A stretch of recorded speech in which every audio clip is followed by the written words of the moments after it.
I'm Dwight Carter, Creative Director and CEO of Brainchild Next, and the founder and creative director for Fashion Anarchy Designer Competition in St. Louis, Missouri. And I am Izzy Polanco. I am owner of Restyled by Izzy, an online selling platform, resale platform. And Dwight, I am so elated to see what these designers have to offer and see if they have what it takes to take the crown of Fashion Anarchy. Fashion Anarchy was created to push designers above their limits, to bring out the best of their creativity. Designers will win prizes and exposure to help them succeed in their fashion business. 20 designers submitted to compete in Fashion Anarchy, and today we'll be introducing 5 finalists that will be taking on challenges throughout the show. Let's go see if the designers are ready to go. Let's do it.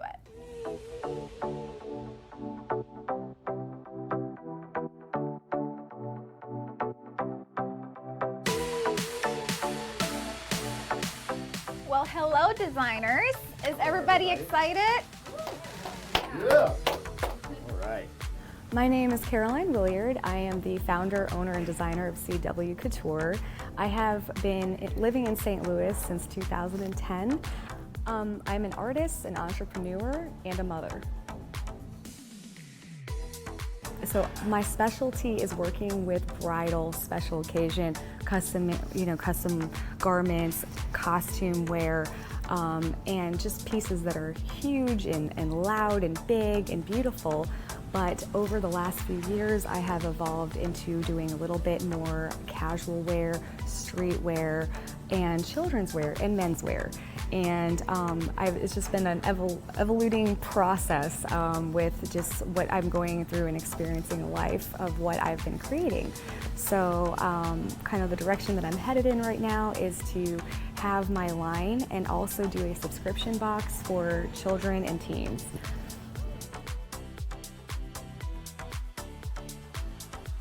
So present day Caroline would tell younger and little Caroline to go to school for fashion design and get a formal education with that.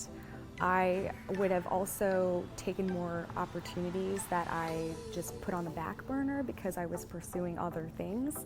I didn't, fully pursue designing in fashion when I think I should have, because I always knew ever since I made my first garment when I was like 8 years old, I knew that this is what I wanted to do and this is what I love doing. This is a high for me. I could be doing this on no sleep at all, and just being able to do it just gives me the passion and drive just to keep going. And so when I was going to school full time to be a doctor, I was still designing on the side when I moved to St. Louis, and it didn't faze me that I wasn't sleeping. So the thing is, you can't be a jack of all trades. So I would tell my younger self, like, go with designing. This is what, keeps you up at night. This is what wakes you up in the morning.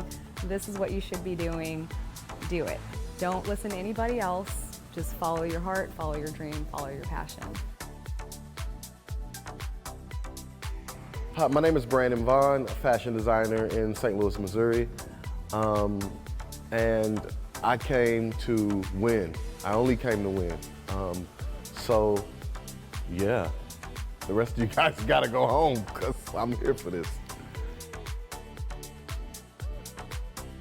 What influenced me to be a designer was watching my mom and grandmother get ready, the power that they put on every time they left for work, and really not having anything, growing up in a single family household and having to go to the thrift stores and make fly things for myself because I couldn't afford your Nautica, your Tommy Hilfiger to be, a cool kid. So once I started shopping in the thrift stores, taking things apart, putting them back together, all of a sudden my friends wanted what I had on, and that sparked it.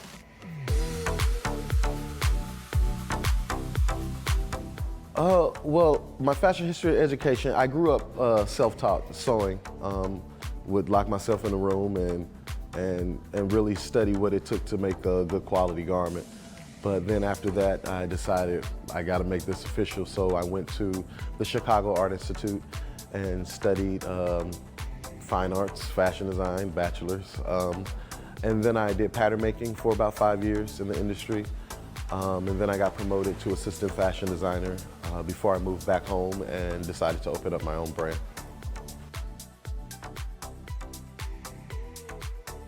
How do I incorporate my personal style into my designs?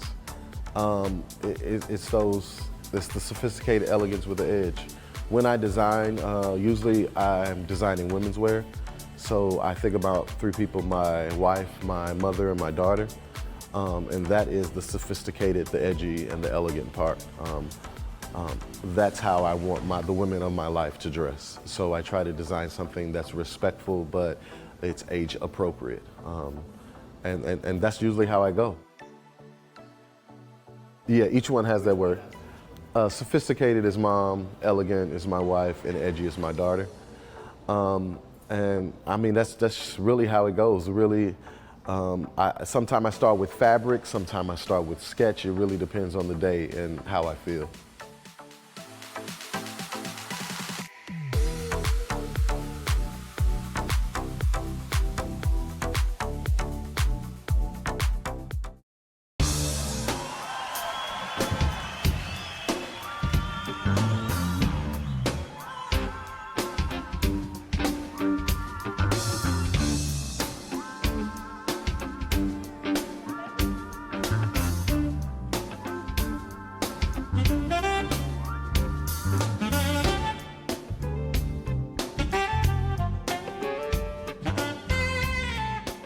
Leslie Gill, president of Rung for Women. Keep watching the Own Your Now show on the TV network. A home is an investment for the long term, and your home's foundation is the key to protecting that investment. For wall cracks, settling, water problems, or an unsealed crawl space, call Woods Basement Systems for a solution that delivers comfort and security for years to come.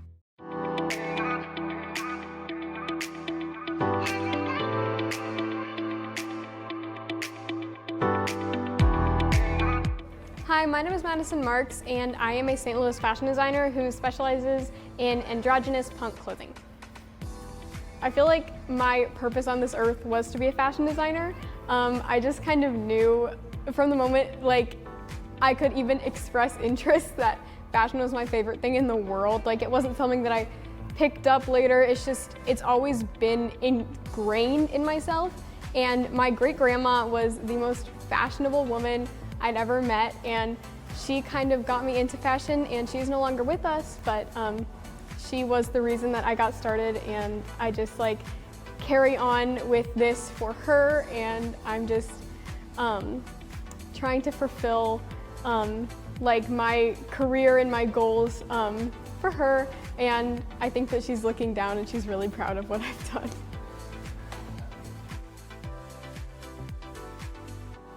I'm 16 years old, and I'm the youngest person that's ever been on Fashion Anarchy, when it was a local event to now when it's being televised, and I'm really proud of myself for that. It doesn't make me nervous because I've had 7 years of experience, which is comparable, if not the same or more, as the other people competing, even though they're older than me. I've just kind of shifted my timeline from 9 to 16 rather than 20 to 25 or whatever.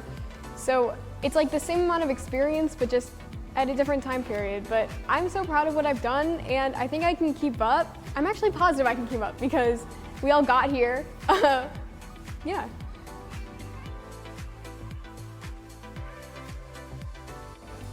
So I don't think I've talked about this yet, but outside of fashion design, I am a transformational makeup artist, which is kind of just a really fancy way of saying that I'm a drag artist, which means that I create really cool characters on my own body. I create costumes and style wigs and do crazy makeup to kind of create this vision of a person that doesn't exist, so I have to create it on my own body. Because a lot of what I design is very fembot, alien, and I'm well, people don't really look like aliens, because aliens, we don't know what they look like. So I just kind of turn myself into this kind of looks a little bit human but a little bit off kind of character, and I just have so much fun doing it.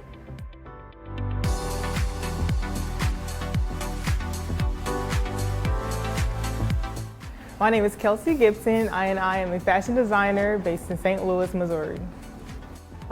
I am kind, I am creative, and I am assertive. I put my personal style through my designs by creating a certain look that represents me, but gives color and gives that pop that my personality has. When I design, the person that I envision is 25 or in their 30s that is looking for a creative outfit or something that represents them, or a inner person that they see growing. Really anybody that wants to grab attention on the street. A couple of my fashion industry role models would be Pierre Moss, and there's one more. I know her brand is Samiro, and that's based in LA, and she redesigns thrifted clothing, and she gives it a whole new look when she does thrifted clothing and garments that were used, and I like to do the same in the future. Hi, I'm Lucas Rowe. I am a fashion designer from St. Louis, Missouri, and I am here on Fashion Anarchy, and I could not be more excited.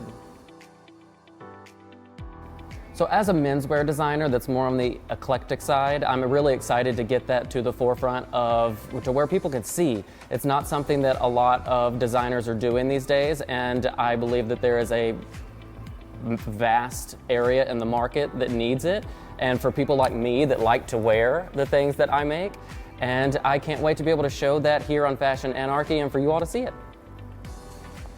So for me, Fashion Anarchy is exactly that. So it's fashion, which I love, and hopefully everyone that is watching this show loves, but then also anarchy is really the absence of structure and rules. And that's what a lot of people don't see when it comes to fashion, is all of that scrambling to get something done to make this amazing product for you to wear. What goes into it? And when I am creating something, my entire area, life, everything is chaotic, and it is a bit of anarchy. And that is something that you're going to get to see on this show that a lot of people don't get to. If I were to explain me in 3 words, I would say structured, fun, and eclectic. Although I do like clean, crisp lines and things like that, I also love any type of bright color and pattern that is going to catch a person's eye. While competing in Fashion Anarchy, of course, I would like to get a win out of it, but other than that, I definitely want to put my foot into the St. Louis fashion and creative world. I've never really jumped out there and tried to be a part of that community, which is vast here in St. Louis, and I'm really looking forward to the connections and everything that I'm going to be getting from being here at Fashion Anarchy.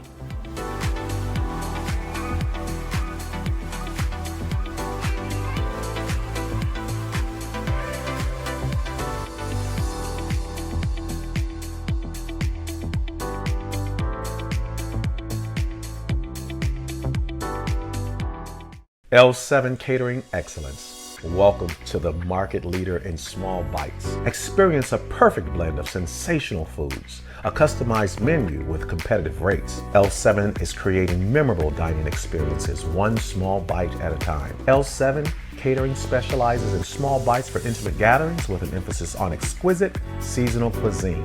Book your tasting session or discuss your project with us at www.l7.net. A home is an investment for the long term, and your home's foundation is the key to protecting that investment. For wall cracks, settling, water problems, or an unsealed crawl space, call Woods Basement Systems for a solution that delivers comfort and security for years to come.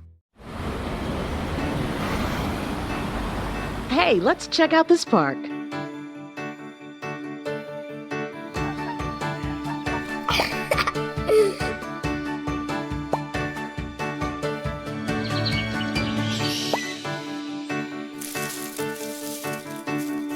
Oh, wow, that's really cool. To find a great local park or forest near you, go to discovertheforest.org. Bye-bye. Hi. Hoping for a crisp breeze to help keep you alert. Oh, he took a sip of water too. That'll probably help. You were probably gonna turn down the radio too, so you could focus, right? Probably okay isn't okay. Right? If you see a warning sign, stop and call a cab, a car, or a friend. I think the water line is what really drove it home. I blew on him.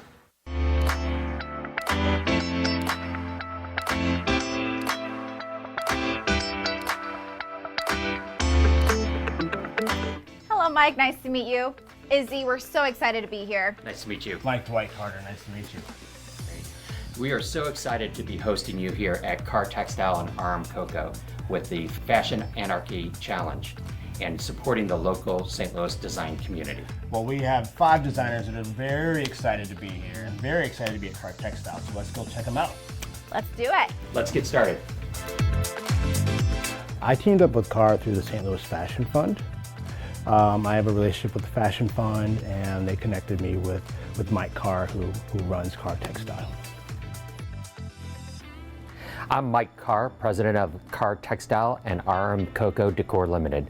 My dad founded the company in 1973 along with my mom, Ruth Carr, and I joined the company in 1990, and my brother Steve Carr joined in 1992. Car Textile is a distributor of fabric for the apparel, sportswear, uniform, bag and accessory industry. We have thousands of SKUs and millions of yards of in-stock fabric. So Car Textile does business all across the country.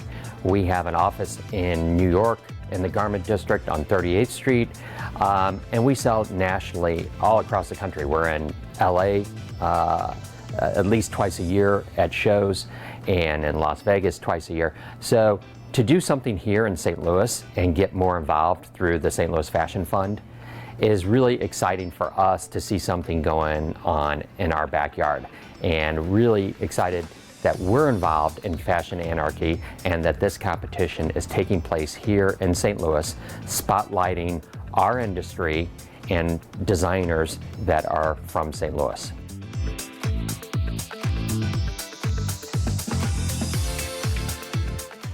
So Fashion Anarchy, the show, gives designers a chance to take it to a higher level. There's no limits.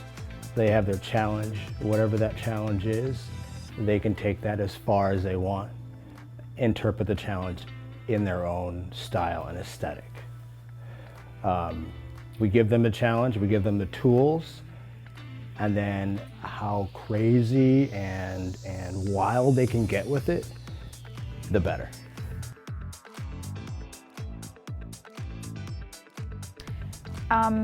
I think for a designer to be successful, they have to be appealing to, they have to have a niche, but they also have to be appealing to a mass. So yes, you do need to make a design that your people are going to wear, but you also have to make a design that it's going to appeal to the mass. When I walked into the room of the 5 contestants, it was exciting because we started with 20 and we got down to 5 finalists, and we've just got to meet them for the first time. And it was exciting because now it feels like they're going to really get into this.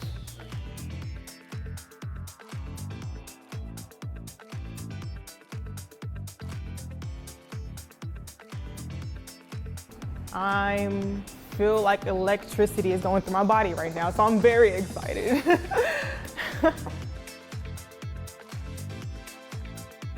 I am so excited. This has been a dream of mine. I've been kicking myself ever since Project Runway approached me back in 2012, and they asked me to apply, and I didn't at the last minute. I didn't make their deadline. And ever since then, I've been questioning, man, I could have been on a fashion TV show and I could have shown the world what I could do. And I missed that opportunity. And now, this has been almost, 9-10 years later, I'm getting to be on a TV show and being around, just really great people. And this is my element. I love a challenge. I love working under pressure. This is everything to me, so.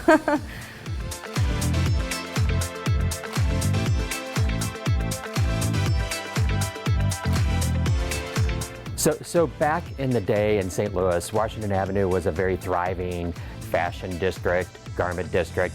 I remember as a kid, my dad would take me to Modern Jacket, and I would get a jacket every winter as a kid. And then Biltwell used to make suit coats, so I would go down and get a navy blazer every year. Just in St. Louis, we had a district of fashion where we made things right here in St. Louis that you would commonly wear. The future of St. Louis fashion is very bright. I moved to St. Louis in 2010, and I have seen all kinds of amazing things over the last 10, 11 years. With people, going on to win, Michael Drummond, for instance, who won Project Runway, and just all kinds of amazing artists that have come out of the city. And I think that we're going to keep seeing more and more of that. Now we've got technology, we have live streaming, and people no longer have to live in LA, New York, or Miami to make it big, because we have online sales now. And so I think the future of fashion in general is going more online. And so now that we have that opportunity here in St. Louis, just because we're a small town, smaller city, the biggest small town city, or however they say it, I think that we will see more and more people stay in the city and produce their art and share with the world. So I think it's just growing.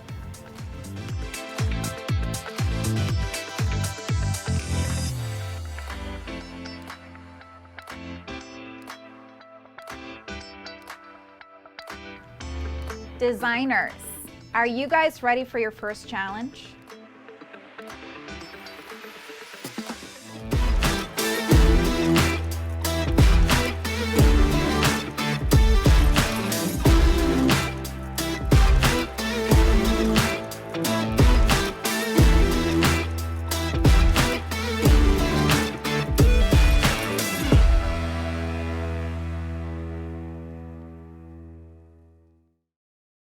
Catering excellence. Welcome to the market leader in small bites. Experience a perfect blend of sensational foods, a customized menu with competitive rates. L7 is creating memorable dining experiences, one small bite at a time. L7 Catering specializes in small bites for intimate gatherings with an emphasis on exquisite seasonal cuisine.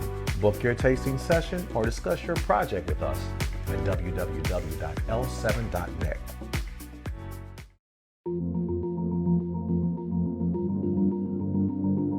I don't know what you see when you look at me, but I'll tell you who I am. I'm the daughter of Ethel and Robert Young, two young, wild, and in-love folks who found themselves living in the North Delta of Mississippi back in the 50s and 60s.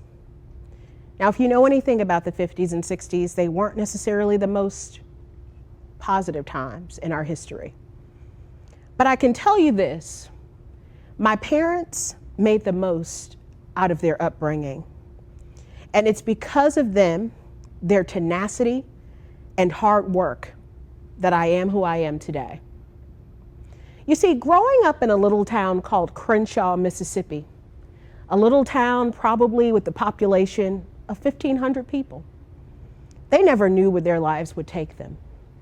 They knew what they were up against: segregation, racism, discrimination, all of the challenges that any one person would perhaps buckle if faced with. Not my parents. Sure, they had to drink out of the coloreds only fountain. Sure, they had to work as sharecroppers and pick cotton and other crops to try to help make their family make a living. But something deep down inside of them, they had dreams. They didn't limit themselves to solely focusing on what they were going through. They had dreams of having children, of having their own home, of living in a city where they could explore their careers and their creativity. And they set out and did just that. So every day that I wake up, it's not just my dreams that fuel me. It's the dreams of my parents. It's the dreams of my grandparents who were up against even more struggles. I had the opportunity when I was a child to meet my great-grandmother. My great-grandmother, Cornelia Watts. And I would stare at her in such fear because as a kid, I didn't understand what aging meant and getting old meant. I just saw somebody with gray hair and I just didn't know how to handle that. But when I look back now, and of course she's gone on, but when I look back now at the opportunity that I had to look at my ancestors in the eyes, I just feel such gratitude. I'm so grateful that I met Cornelia. I challenge you today to look at your ancestors, no matter where they are. Look at the dreams, look at the ambition, look at the strength that it took them to get to you. And I hope that you use that to fuel your success. Sure, we've got a lot going on around us. Let's not ignore that. But when you get discouraged, I want you to grab a notebook and I want you to list every person that's come before you. I guarantee you that they've faced worse. They've faced more challenging. They have been pressed in ways that you probably have never experienced. And guess what? They made way for you to be here. You owe it to your ancestors to stand up. You owe it to your ancestors to be vocal. You owe it to your ancestors to speak up for those who don't have voices. You owe it to your ancestors to be as successful as you can be.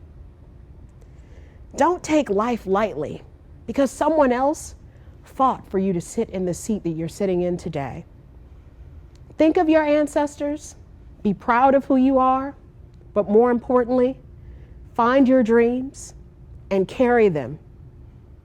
Someone else did just that, and because of that, you're here. I wish you the best in the pursuit of your dreams, in the pursuit of success. Everything that you do has meaning. Someone came before you, and you stand on their shoulders today. You know, we just lost an icon in the civil rights movement, John Lewis. And while I know some people might not have ever met him, nor have I take it personal that this man stood up for my rights. This man stood up for my voice. He had never met me.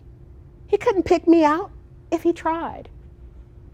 But he was so convicted in his commitment to civil rights, he didn't let knowing me stop him from pursuing the civil rights for others. So I ask you, who are you speaking up for today? Whose voice are you giving breath and opportunity to be heard? It shouldn't just be yours. It shouldn't just be yours.